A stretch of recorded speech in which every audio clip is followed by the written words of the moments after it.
Les habla Alba Cristina Sosa, coordinadora académica de Universitas Fundación. Les damos la más cordial bienvenida a nuestro espacio Jueves de Videoconferencia. El tema de hoy es, como lo habíamos anunciado a través de nuestras redes sociales, la libertad sindical en las plataformas digitales. Sobre esto debemos decir muy brevemente que las plataformas digitales, como nuevas formas de trabajo, implican la pérdida del elemento de la colectivización del trabajo, que fue esencial para el surgimiento de los sindicatos en el mundo. En estos momentos merece la pena preguntarse, ¿hay cabida para los sindicatos en las plataformas digitales?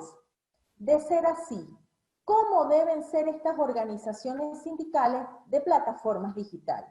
Bueno, nuestra disertante del día de hoy es la joven jurista chilena Francisca Vial Herrera, quien es abogada titulada por la Universidad de Chile y es socia laboral del estudio jurídico Andrade Veloso y Vial, en Santiago de Chile. Fue participante en el 10º Seminario Internacional de Derecho del Trabajo Comparado Isla de Margarita, que se acaba de celebrar en Santo Domingo, República Dominicana, del 21 al 26 de octubre, que fue organizado por Universitas Fundación y avalado por la Academia Iberoamericana de Derecho del Trabajo y de la Seguridad Social. Bueno, ahora le vamos a dar el derecho de palabra a Francisca Vial, quien se encuentra desde Chile, y agradecemos infinitamente que haya aceptado nuestra invitación a participar en nuestro espacio Jueves de Videoconferencia.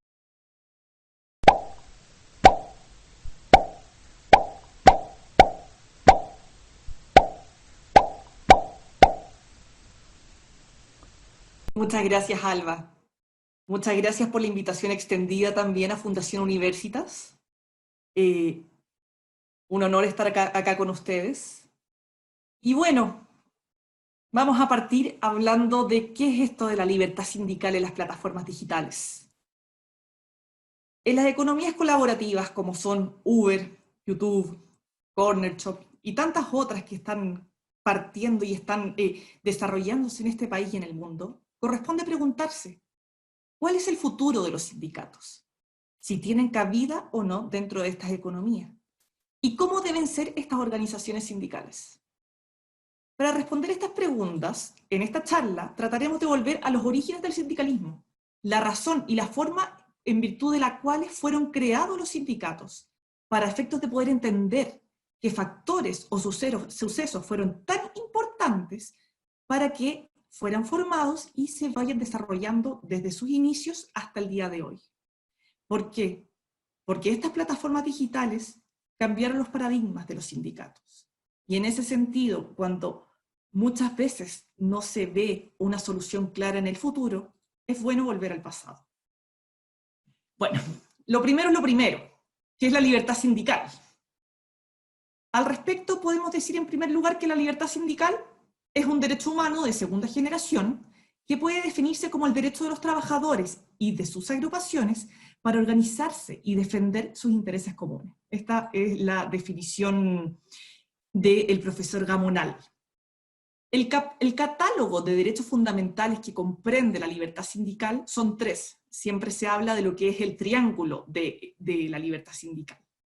Y en este caso está compuesto por el derecho a la sindicalización, a la negociación colectiva y a la huelga. En el caso de Chile, por ejemplo, la libertad sindical está plenamente reconocida por nuestra Corte Suprema en distintas sentencias, como por ejemplo el 2014 con Promolink, o por la Corte de Apelaciones. Por ejemplo, el 2016 hay un fallo muy conocido que es el caso Utronic, e incluso por el Tribunal Constitucional, que es el tribunal más conservador, que en la sentencia de requerimiento de inconstitucionalidad de la reforma laboral, que es la ley 20.940, indica y habla expresamente de los derechos constitucionales de negociación colectiva y el derecho a huelga.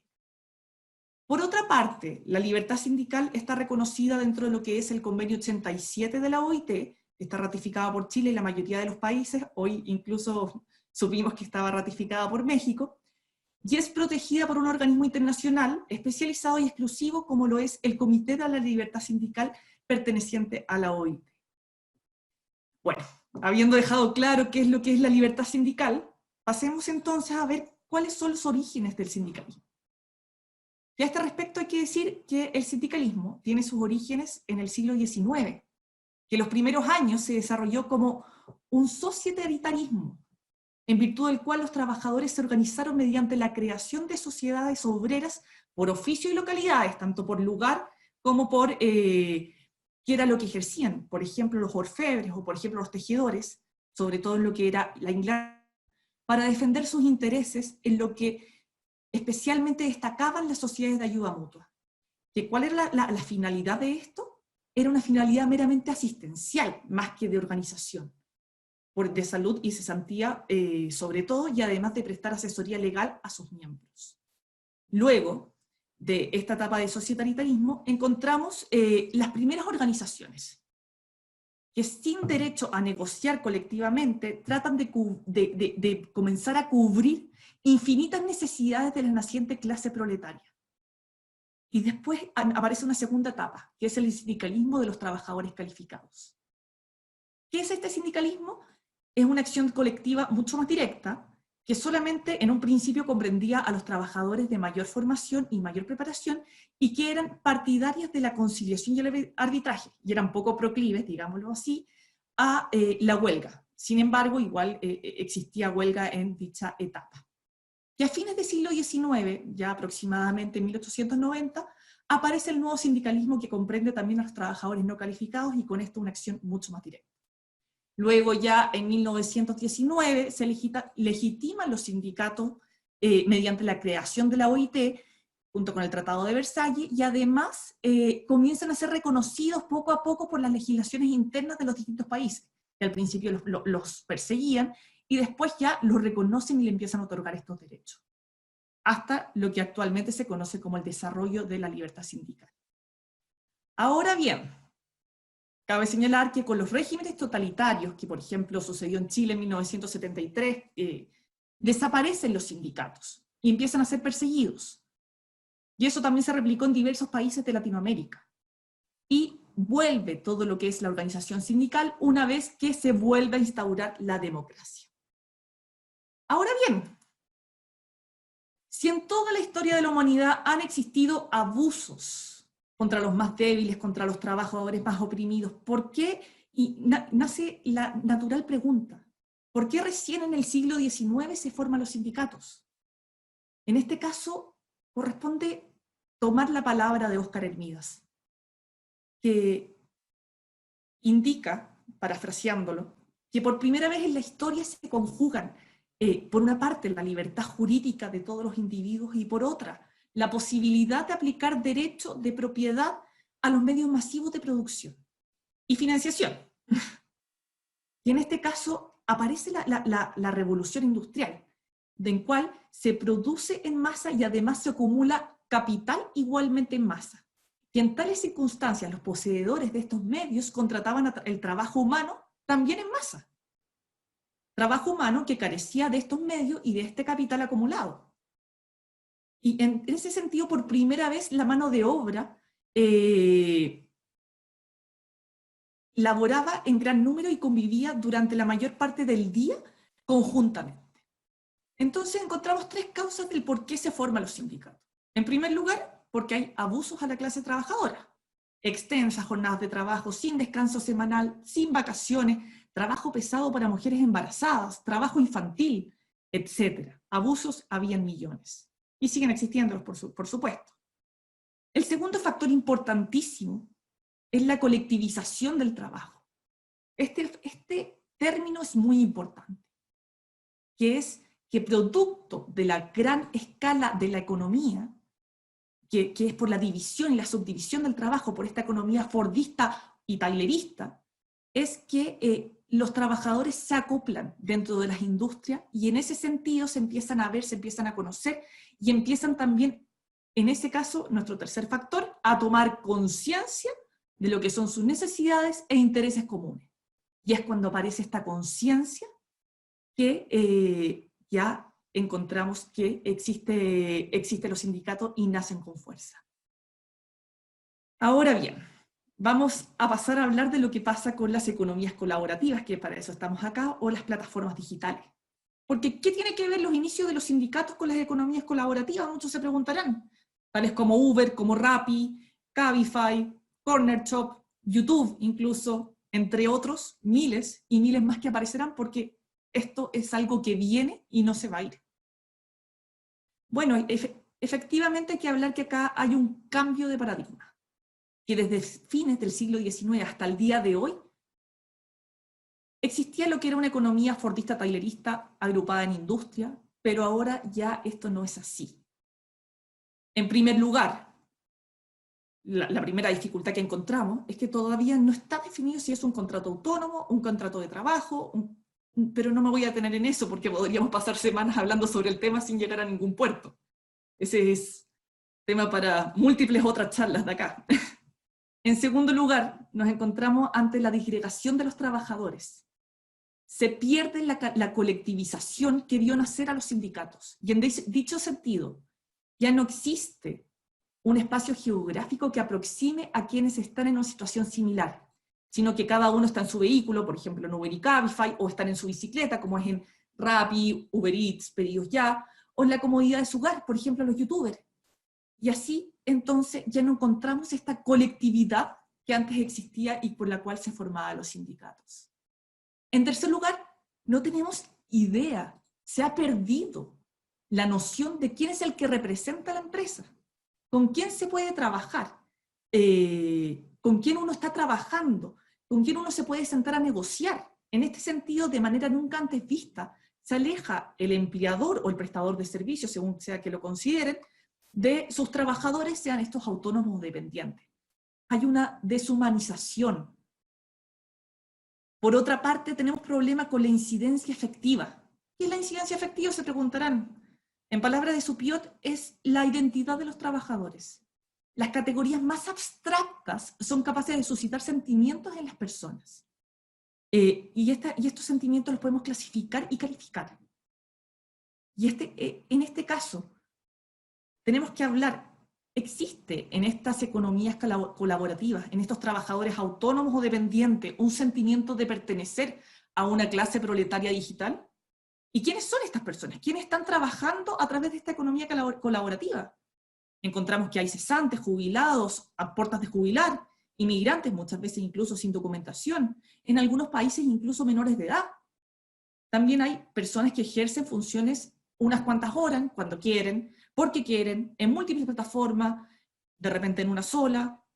Tienen múltiples realidades, y tienen múltiples realidades sociales, económicas, de formación, de estilo, de qué es lo que pertenecen. Algunos están de paso, otros de forma permanente. Entonces, por primera vez encontramos que estas personas que trabajan en economías colaborativas tienen un problema de identitario que nunca se había existido antes. Entonces, vale preguntarse en este caso, ¿estas personas con múltiples realidades quieren ser trabajadores? ¿Quieren ser autónomos? Hay respuesta para los dos lados. Y la pregunta más importante a este respecto, ¿cuáles son sus necesidades? ¿Existen abusos en su contra? ¿Cuáles son esos abusos? Y esos abusos, y esto es importante, va más allá de si son o no trabajadores. Va muy ligado a lo que es la persona humana y lo que es la dignidad humana. Por último, algunas de estas empresas son grandes multinacionales y con el mismo poder, o incluso mayor poder, como es el caso, por ejemplo, de Google, que tiene un patrimonio que es mucho mayor que cualquier país de Latinoamérica. Estas grandes multinacionales tienen un poder de negociación mayor que los países. Entonces, ¿cómo es posible presionarles mediante la asociación de trabajadores?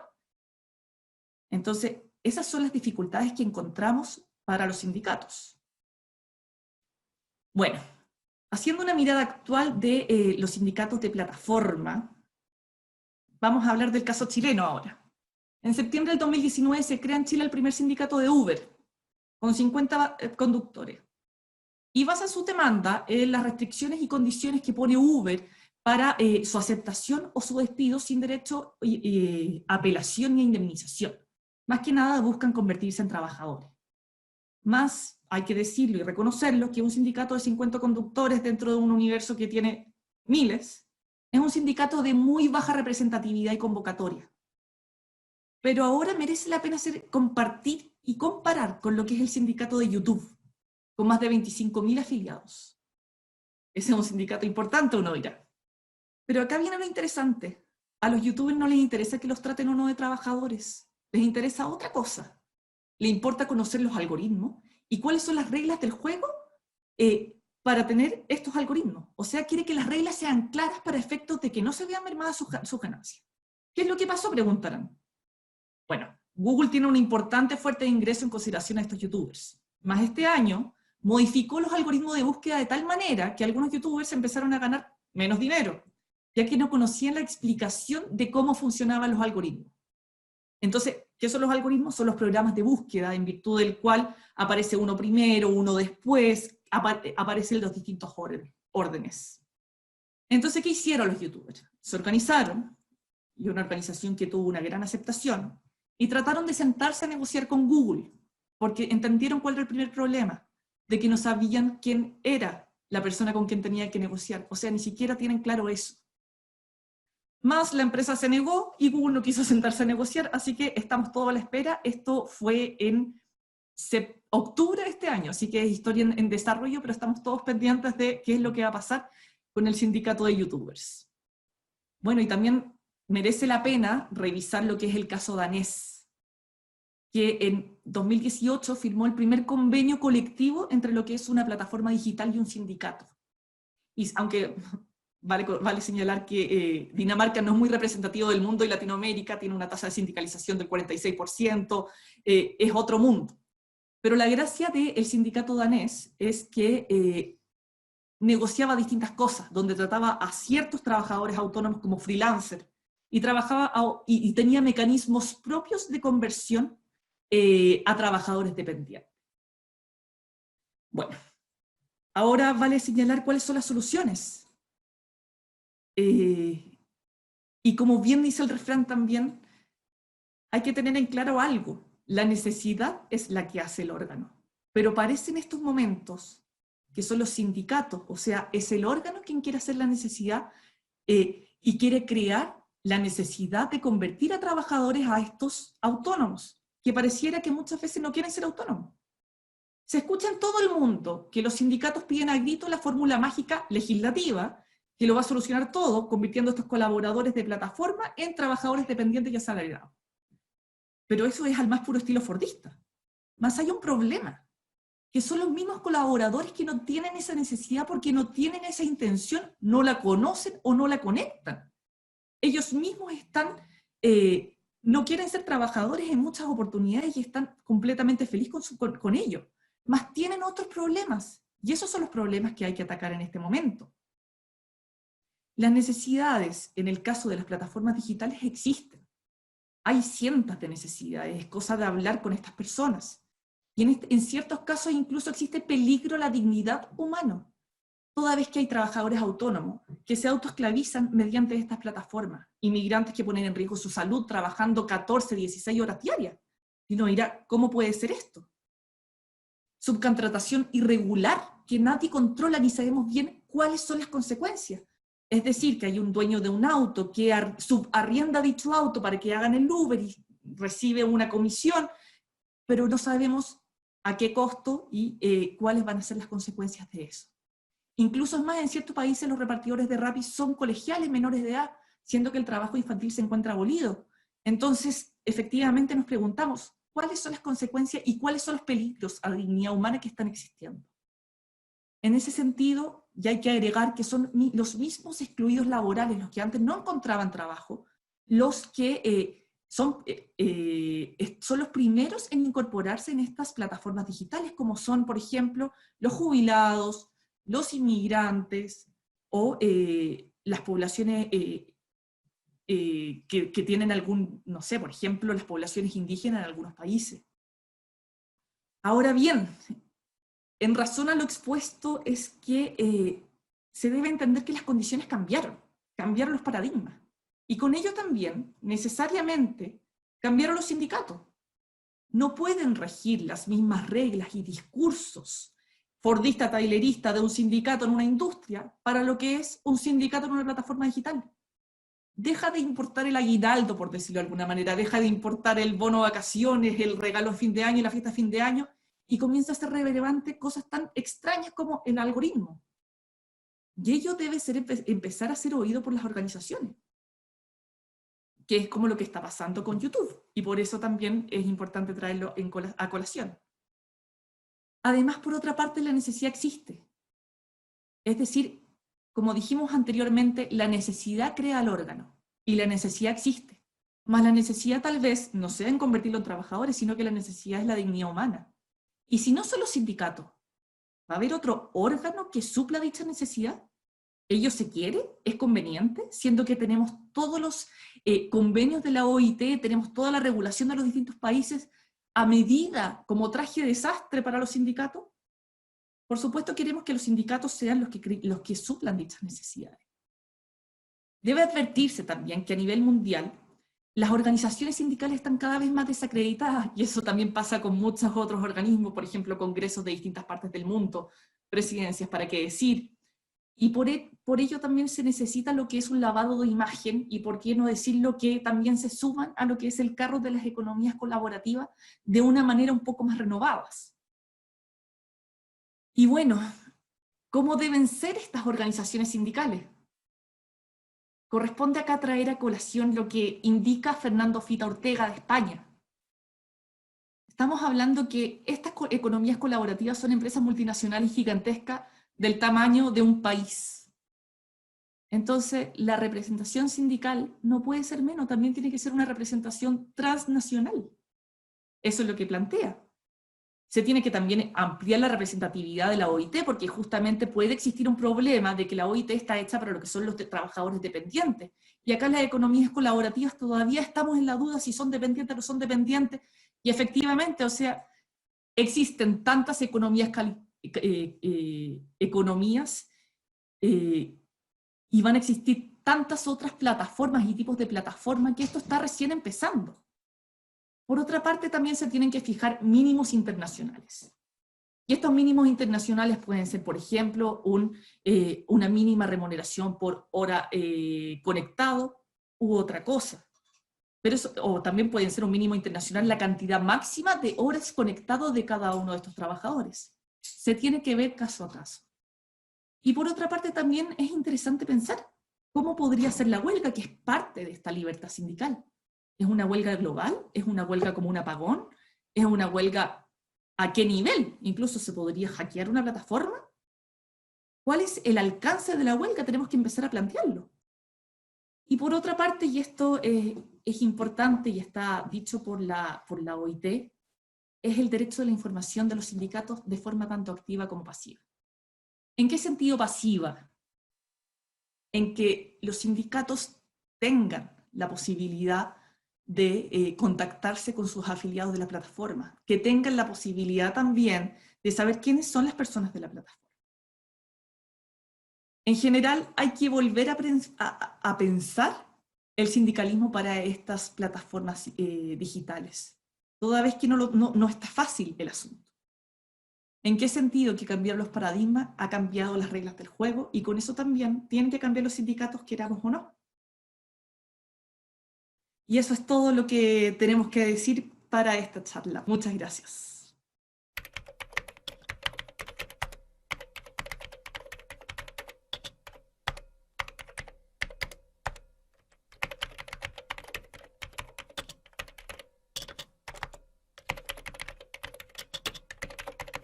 Muchas gracias, Francisca, por tu excelente participación. Vamos ahora a la fase de preguntas y respuestas. Ya por aquí tenemos algunas preguntas y comentarios. El primero de ellos, que realizan aquí directamente en la sala de Zoom, es del profesor Oscar Hernández Álvarez. Él dice lo siguiente: bienvenida a nuestro espacio.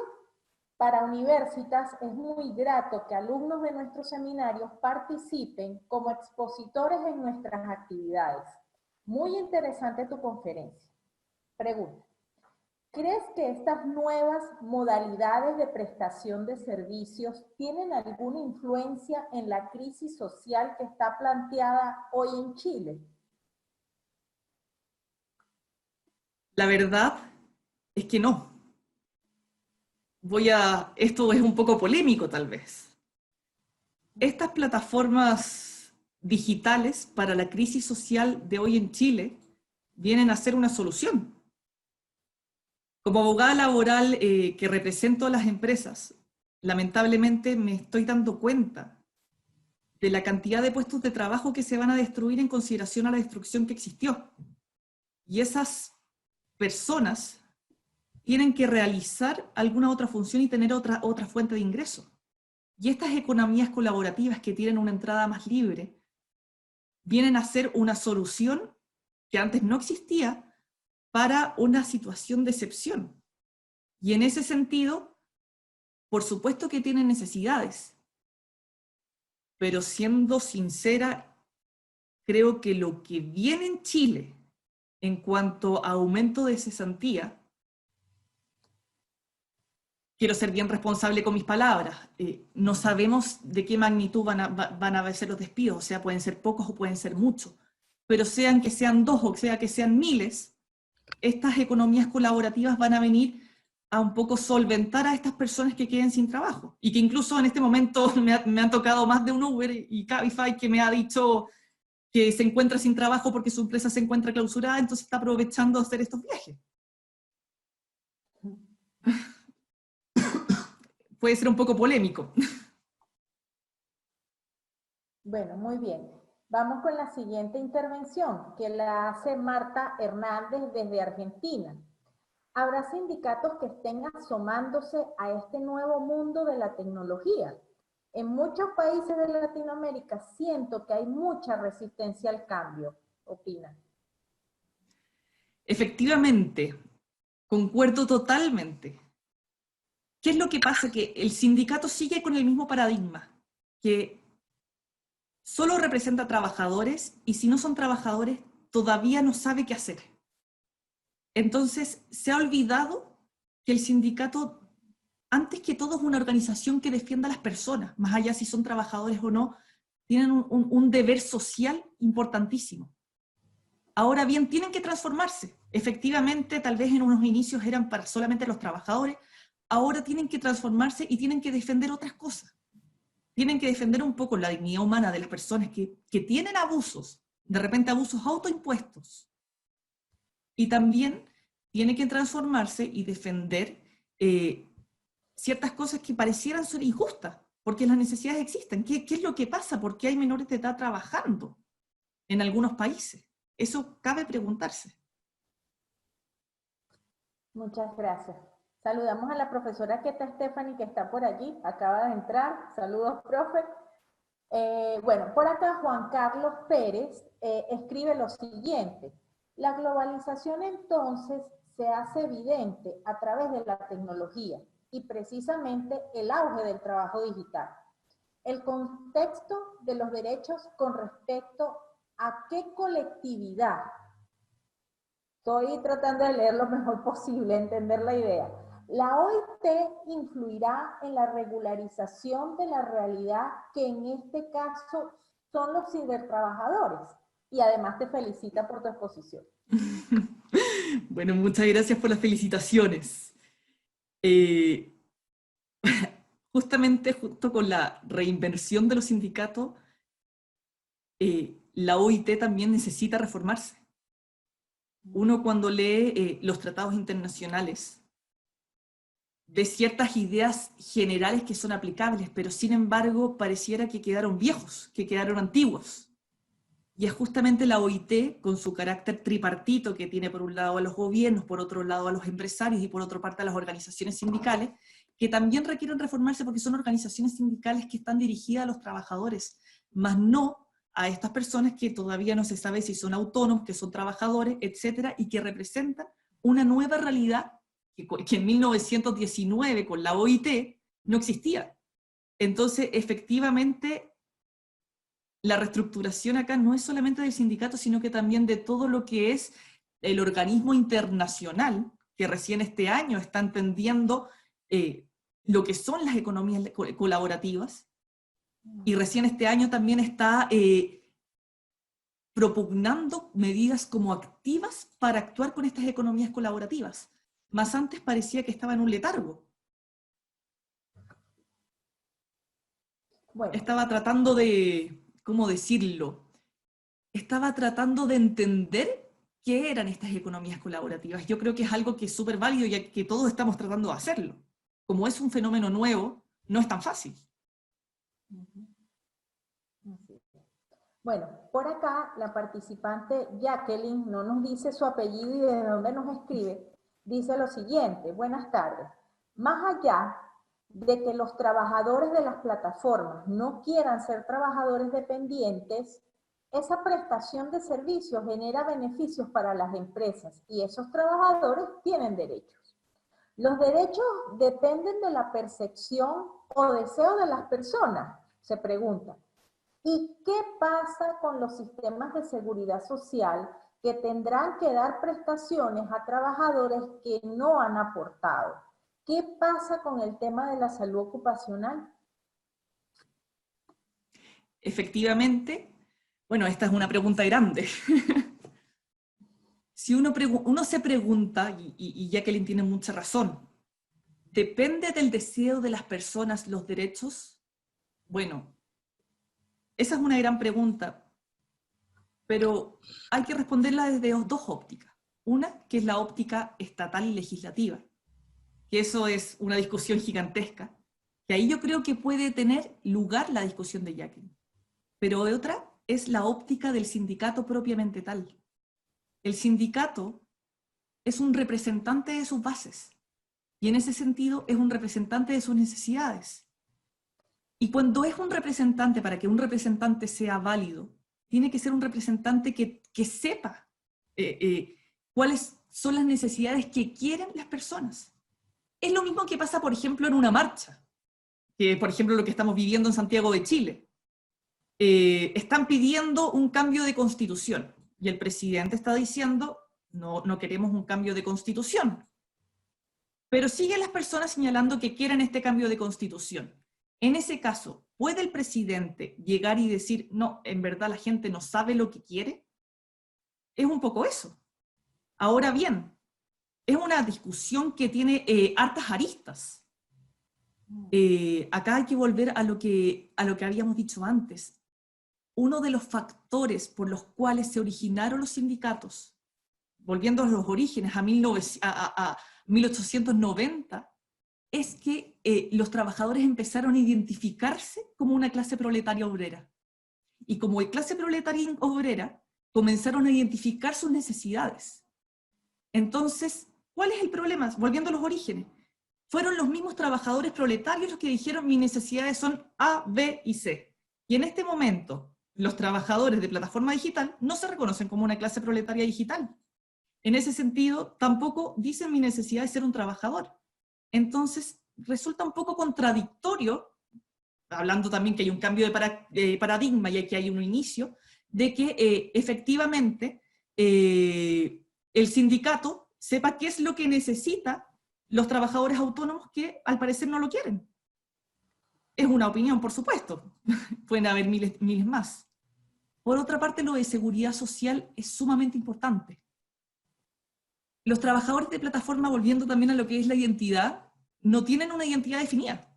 Hay algunos que están de paso transitoriamente, que trabajan unas horas, hay algunos que trabajan permanentemente, se sobreexplotan y casi que hay una autoesclavización de lo que es el trabajador de plataforma, etc. La realidad es muy diversa. Y en ese caso, ¿cómo se regula? Justamente también ahí hay una invitación a las organizaciones sindicales y a lo que es la libertad sindical para poder regularlo. Porque puede ser que como tienen múltiples realidades, también tengan múltiples necesidades.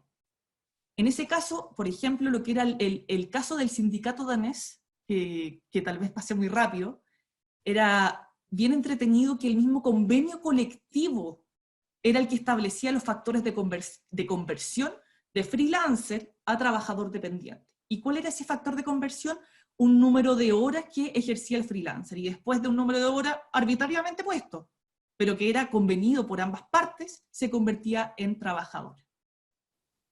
Y por otra parte también, en lo que dice relación con la seguridad, también ahí hay un tema. y es un tema que es sumamente importante. La seguridad no es solamente del trabajador de plataforma. Las plataformas de transporte como es Uber, Cabify, Didi, también está la seguridad involucrada de terceras personas. ¿Y qué es lo que pasa cuando están conduciendo 12 horas diarias, 14 horas diarias? Hay un problema de seguridad importante que no afecta solamente a los trabajadores autónomos, sino que también a terceros. Por supuesto que tiene que haber una regulación, tiene que haber seguros comprometidos, tienen que haber prestaciones médicas. ¿Qué es lo que pasa si hay un accidente, si hay un accidente con lesiones? Y también hay una invitación ahí de qué es lo que puede pasar si las mutualidades, que es el caso que tiene Chile, están dispuestas a asumir a estos trabajadores de plataforma o no. También es algo que se podría discutir. Eso es. Muchas gracias, Francisca. Quien acaba de hacer la pregunta era la profesora Jacqueline Richard. La saludamos, no había colocado el apellido. Saludos, profe. Desde Venezuela, por supuesto. Ajá. Por acá, Nicolás Méndez hace una pregunta. Digamos que por ahí está dando sus saludos y ha levantado la mano, pero les recuerdo, la participación, deben hacer sus preguntas a través del chat. Nicolás Méndez pregunta lo siguiente: ¿cómo podemos hacer para que el poderío de los sindicatos no dañe la economía, puesto que existe consenso entre los economistas de distintos signos políticos en que el poderío de los mismos es una de las principales barreras de entradas que deben sortear los inversionistas al invertir en un país? Yo creo que Nicolás se salió un poquitico del tema, pero no sé, Jessica, si tienes algo que decir sobre esto que plantea Nicolás. Efectivamente, creo que lo que plantea Nicolás es sumamente relevante.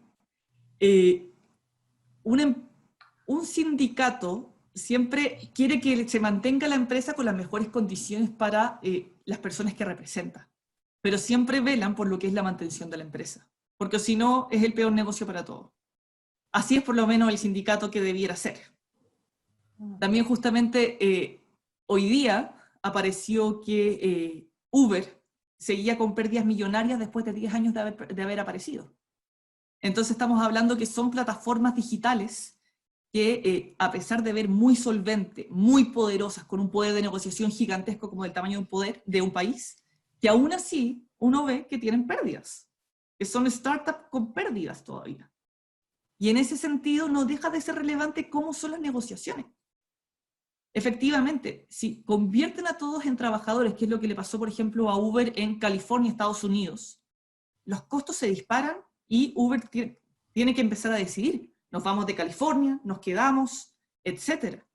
Y por eso mismo no deja de ser relevante de qué es lo que se quiere. Cuidar a la empresa, no cuidar a la empresa, cuidar a los trabajadores, cuidar a los autónomos, etc. Lo que sí, muchas veces, que es importante de tener en consideración, hay prácticas de negociación que son un win-win. Y eso también hay que tenerlo en cuenta a la hora de negociar. O sea, cuando uno negocia con una empresa con problemas económicos, por lo menos en nuestro país, cuando uno realiza lo que es la estrategia de negociación, ¿qué es lo que uno trata? Rebajar los costos y que la rebaja de costos una parte llegue a los trabajadores. O eso es por lo menos porque efectivamente los recursos son escasos, ese es el principio número 1 de la economía. Y negarlo es la perdición finalmente de la empresa.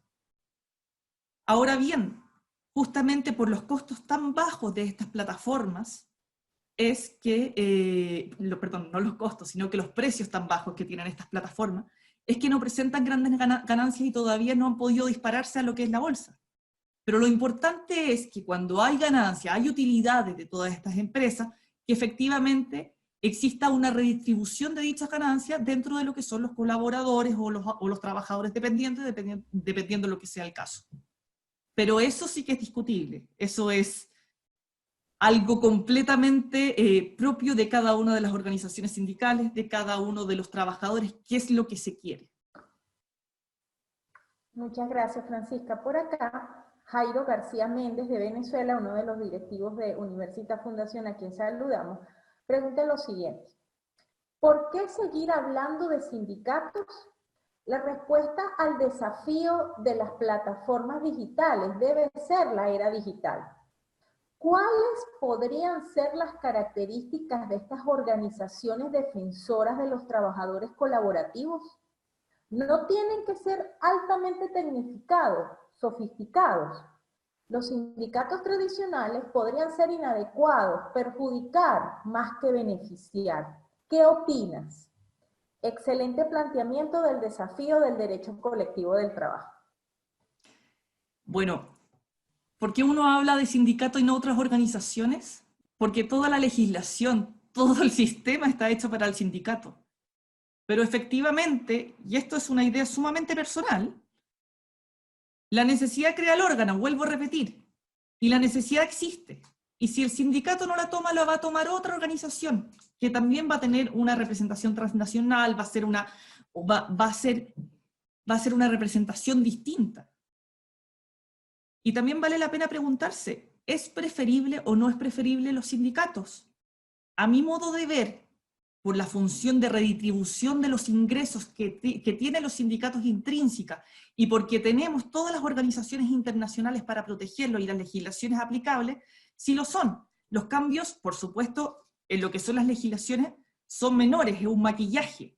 Los cambios internos para los sindicatos, esos no son menores, esos son una revolución dentro de lo que son los sindicatos. Y efectivamente puede ser, porque nadie lo sabe, porque todavía no se suben, no lo entienden muy bien, o están recién procesándolo, puede ser que sean otras organizaciones los que asuman la representación de estas plataformas, organizaciones que todavía no conocemos, y que sean, por decirlo, un nuevo estado dentro de lo que es la representación de estos trabajadores de plataformas, sean autónomos o dependientes. Ahora, ¿cuál es la respuesta? La verdad es que ahí hay que tener una bola de cristal. En cuanto a la característica de estos organismos defensores de los trabajadores, esa es una pregunta bien importante. Por lo menos para lo que es América Latina, donde en general la representación de los sindicatos es más débil, tiene que ser una representación transnacional, para mi gusto, en consideración que la representación nacional no tiene poder de negociación frente a estas empresas multinacionales. También tienen que ser, para mi gusto también, los sindicatos ya no tienen que tener asambleas, sino que tienen que tener, o tienen que tener asambleas, pero a través de otros medios. Tienen que ser sindicatos por plataforma también. No pueden tener la misma asamblea juntándose todos los trabajadores porque ni siquiera los conocen. Hemos perdido esta colectivización del trabajo. Y en ese sentido el sindicato tiene que ajustar a estas nuevas plataformas. ¿Aló? Continúa. Alguien Sí. interrumpió. Adelante. No, está bien.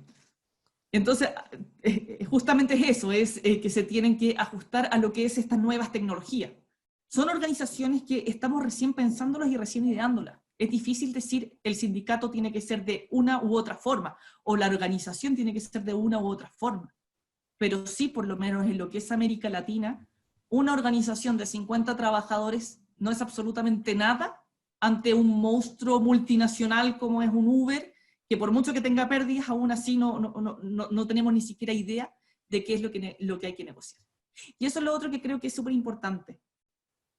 Acá es paso a paso. Y acá falta el primer paso.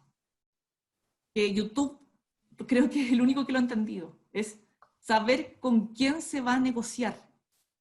Hay que descubrir quién es el representante a negociar, porque no tenemos idea. ¿Quién es la persona que representa esta plataforma? Uno está con una máquina.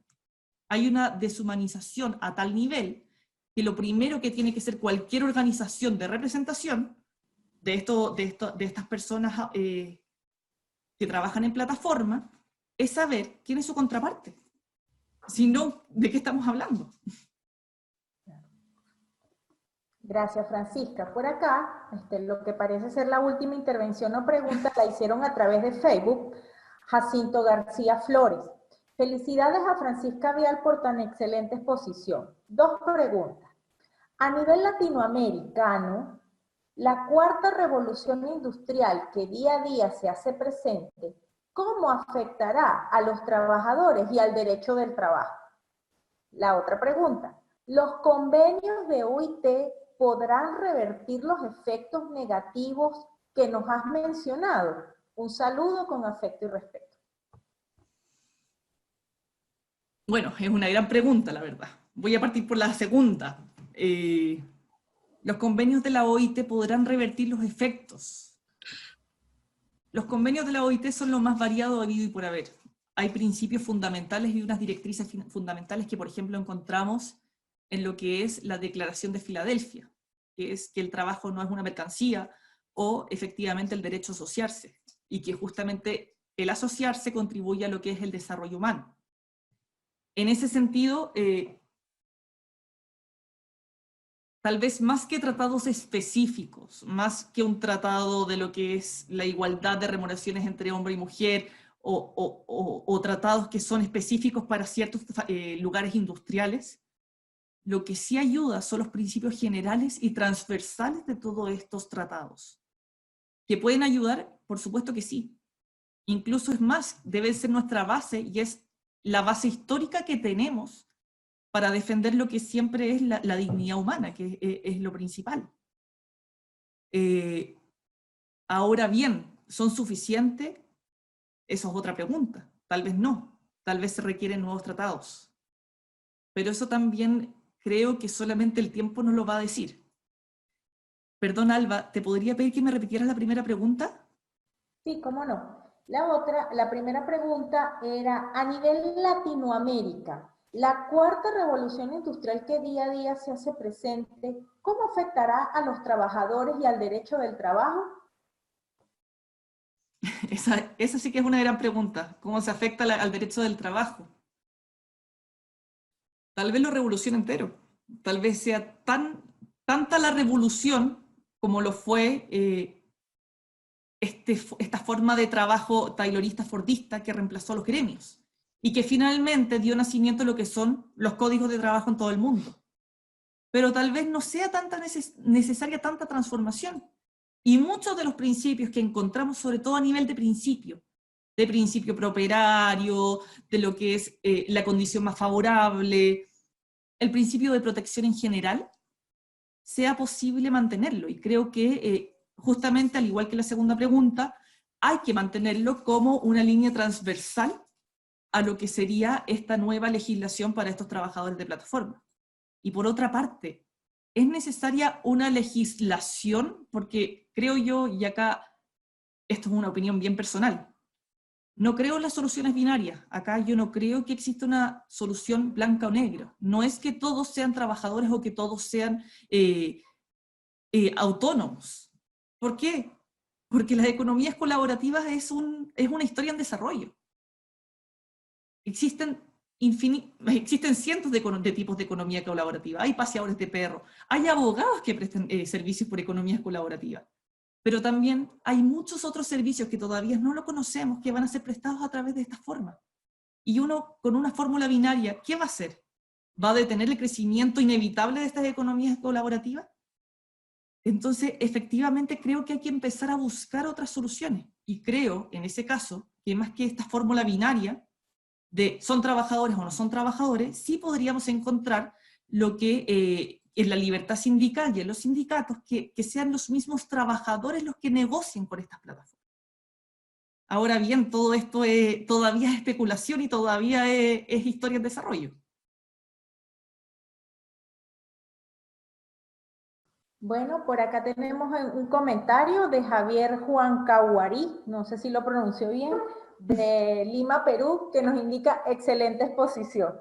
Bueno, no tenemos ninguna otra pregunta, pero antes de dar cierre a la videoconferencia del día de hoy, les recordamos los próximos eventos de Universitas Fundación. El próximo miércoles 13 de noviembre estaremos celebrando los 80 años de vida del profesor Alan Bruber Carías, con 10 excelentes videoconferencias que transmitiremos de forma gratuita ese día. Así que los invitamos a que entren al sitio web universitasfundación.com y hagan su inscripción, de manera tal que les llegue un correo con la invitación. Asimismo, les recordamos que nos encontramos en la segunda etapa de preventa de las Jornadas Internacionales sobre Derechos Colectivos del Trabajo que se van a celebrar el 28 y 29 de noviembre.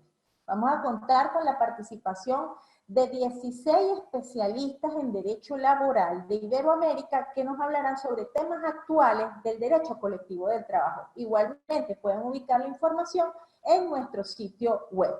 Bueno, Francisca, no nos queda más que agradecer, asimismo agradecer a todas las personas que ingresaron aquí a nuestro salón virtual de Zoom, así como aquellas personas que nos estuvieron escuchando a través de Facebook, desde nuestra fanpage de Universitas Fundación. Y bueno, te damos nuevamente el derecho de palabra para que puedas despedir este espacio. Muchas gracias, Francisca, por aceptar nuestra invitación a participar. Muchas gracias, Alba. El placer es todo mío de haber participado con Fundación Universitas y realmente agradezco la oportunidad de entregar esta conferencia. Realmente ha sido un honor discutir con todos ustedes y las preguntas han sido sumamente interesantes. Espero que haya sido un aporte, por último, para pensar y que realmente acá, en una situación tan nueva, las opiniones pueden ser distantes, pueden ser distintas, pueden ser similares, pero lo importante es que empecemos a enriquecer el debate respecto de qué son estas economías colaborativas, porque esto está recién partiendo y llegó para quedarse. Eso es todo, Alba, muchas gracias. Así es, muchas gracias, Francisca. Bueno, saludos a todos los profesores y participantes que nos acompañaron el día de hoy y los invitamos para el próximo jueves con otro interesante tema, por cierto, de materia sindical. Así que nos vemos el próximo jueves. Ha sido un gusto para mí acompañarlos también. Hasta pronto. Adiós.